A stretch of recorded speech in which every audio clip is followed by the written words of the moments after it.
राजनीतिक हलकों में गर्मियां बढ़ चुकी हैं, इंतज़ार ख़त्म हो चुका है और सियासी सूरमाओं के अब दिल बहुत ज़्यादा धड़कने लगे हैं, इसलिए कि जो इंतज़ार था वह ख़त्म हो गया है। मतलब दिल्ली विधानसभा चुनाव की तारीख़ों का ऐलान कर दिया गया है। जितने भी सियासी सूरमा हैं, जितनी सियासी पार्टियां हैं जो इलेक्शन लड़ने का दावा करती हैं, दिल्ली में अपने आप को स्थापित करने की कोशिश कर रही हैं, सबके लिए कड़ा वक्त आ गया है, सबके लिए इम्तिहान की घड़ियां आ गई हैं। जो बड़े बड़े दावे कर रहे हैं वो क्या आवाम को, मतदाताओं को लुभा पाएंगे, और जो पहले पिछले 10-11 वर्षों से सत्ता में हैं वो किस तरह से आवाम को समझा पाएंगे कि हमने आपके लिए क्या किया है। बताते चलें कि दिल्ली चुनाव इस मर्तबा एक चरण में होगा और मतदान के 3 दिन के बाद ही फ़ौरन मतगणना हो जाएगी। यानी 5 फरवरी को चुनाव में वोट डाले जाएंगे दिल्ली विधानसभा चुनाव के लिए और 8 फरवरी को नतीजे घोषित कर दिए जाएंगे। बताते चलें, दिल्ली में पिछले 10-11 साल से आम आदमी पार्टी यानी अरविंद केजरीवाल की सरकार है और अब वो कुछ महीनों से दिल्ली मुख्यमंत्री की कुर्सी से उतरे हुए हैं। उन्होंने आतिशी सिंह को अपनी जगह बिठा दिया मुख्यमंत्री की कुर्सी पर और वो दिल्ली के रण में उतर गए हैं। उनका कहना है कि दिल्ली का विधानसभा चुनाव अरविंद केजरीवाल के नाम पर लड़ा जाएगा और अरविंद केजरीवाल ही मुख्यमंत्री होंगे। आतिशी सिंह को टेम्परेरी तौर पर बिठा दिया गया सीट पर और इस बार अगर जनता भरोसा जताती है, जनता उनका साथ देती है, जनता उनको जिताती है तो मुख्यमंत्री अरविंद केजरीवाल ही बनेंगे।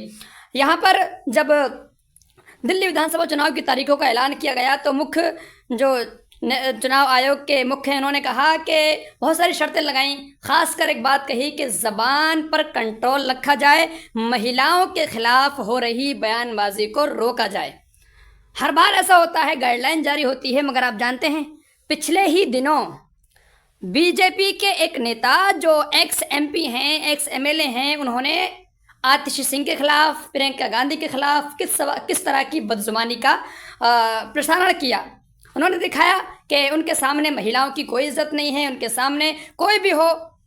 इनका एक रिकॉर्ड है, इससे पहले वहाँ पार्लियामेंट में जबकि ये MP थे, भरे पार्लियामेंट में डिबेट के दौरान इन्होंने एक अल्पसंख्यक समाज मुसलमान MP को तरह तरह से बदजुबानी की और उनको अपमान करने की उन्होंने कोशिश की थी।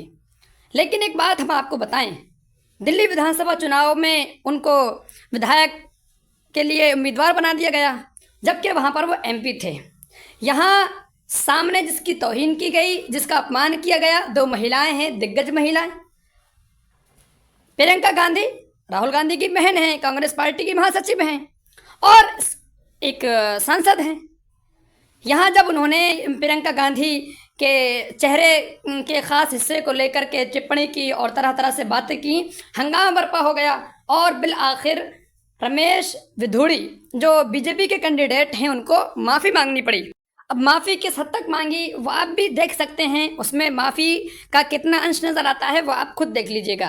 उन्होंने लिखा कि किसी संदर्भ में मेरे द्वारा दिए गए बयान पर कुछ लोग गलत धारणा से राजनीतिक लाभ के लिए सोशल मीडिया पर बयान दे रहे हैं। मेरा आशय किसी को अपमानित करने का नहीं था, परंतु फिर भी अगर किसी भी व्यक्ति को दुख हुआ हो तो मैं खेद प्रकट करता हूँ। और नीचे टैग किया अपनी पार्टी के जो राष्ट्रीय अध्यक्ष हैं JP नड्डा और दूसरे लोगों को। जिससे माफ़ी मांगनी थी उसका नाम तक जिक्र नहीं किया गया, उसको टैग भी नहीं किया गया, उससे बात भी नहीं की गई। अपनी पार्टी की, जाहिर सी बात है, एक बड़ी पार्टी थी सामने, जब हंगामा हुआ तो उनको अपने आप को दिखाना था कि हम बुराई का समर्थन नहीं करते वरना दिल्ली में हार जाएंगे। तो जब दबाव पड़ा तो अपने जो नेता हैं, अपनी पार्टी के जो अध्यक्ष हैं, उनको टैग करके कहा गया कि हम खेद प्रकट करते हैं।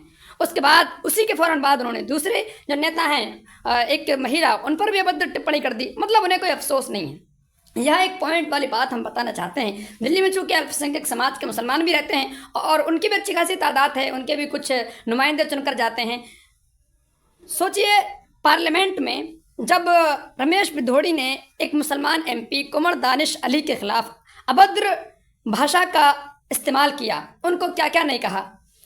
बीजेपी ने कारण बताओ नोटिस जारी किया, कितने महीने गुजर गए, कारण क्या बताया गया, कोई सामने आया आज तक? उनसे फिर क्या कलाम किया गया? उस पर क्या सरजनिश की गई, क्या उनको उसके बाद हिदायत दी गई, कुछ नहीं पता। इसलिए कि मुसलमानों का रिप्रेजेंटेटिव नहीं है कोई, उन्हें पता है कि इनके अपमान करने से हमें कोई फ़र्क नहीं पड़ता। उसी के बरखिलाफ़ आप प्रियंका गांधी के बारे में देखिए, जैसे ही अपमान किया दूसरे ही दिन बल्कि कुछ घंटों के बाद ही उनको चाहे माफ़ी मांगी नहीं मांगी लेकिन लीवापोती करनी पड़ी।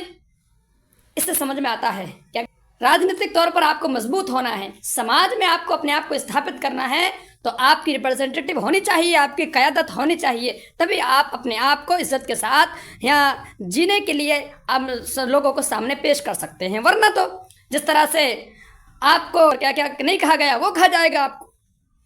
सोचिए, दानिश भी एक एमपी थे, प्रियंका गांधी भी एक एमपी हैं, और कुंवर दानिश अली से पार्लियामेंट के भीतर बदतमीजी की गई, उसके बावजूद उनसे किसी तरह की माफ़ी नहीं मांगी गई। और यहाँ पार्लियामेंट के बाहर एक आम सड़क पे क्या क्या नहीं बोल देते हैं। मैं समर्थन उसका नहीं करता, लेकिन बता रहा हूँ कि बोल देते हैं, उसके बावजूद भी उनसे किसी तरह का कलाम नहीं किया जाता है। लेकिन यहाँ पार्टी की एक बड़ी पार्टी पीछे थी और पता था कि पूरा कैडर खड़ा हो जाएगा, लीपापोती की गई। जबकि जो कुंवर दानिश अली थे उनके पीछे भी एक बड़ी पार्टी थी, चाहे उसके इस वक्त में जीते हुए नुमाइंदे ना हों, जीते हुए प्रतिनिधि ना हों, लेकिन एक बड़ा कैडर है यूपी में, बीएसपी। कुछ भी नहीं कहा, चुप्पी साध ली, और फिर ये हुआ कि उनको पार्टी तक से निकाल दिया गया, और आज वो ना किसी विधानसभा के सदस्य हैं और ना ही लोकसभा के सदस्य हैं। अगर वहीं पर अपनी क़यादत होती, अपनी जीती हुई पार्टी होती, अगर एक मुसलमान का अपमान होता, उनको पता होता कि हमने एक मुसलमान का अपमान किया है, इनके 20-30 नुमाइंदे हमारे खिलाफ खड़े हो जाएंगे, उनको भी वहाँ लीपापोती करनी पड़ती, आइंदा किसी मुसलमान को बुरा भला कहने की हिम्मत नहीं होती। आ गई है आपके पास IMIM दिल्ली में। इस बार अपने आप को अगर स्थापित करना है, इज़्ज़त की ज़िंदगी जीना है, तो 5 साल के लिए रोने से बेहतर है अच्छा फ़ैसला लीजिए, MIM के कुछ नुमाइंदे जिताइए और फिर अपने हुकूक अधिकार को हासिल कीजिए।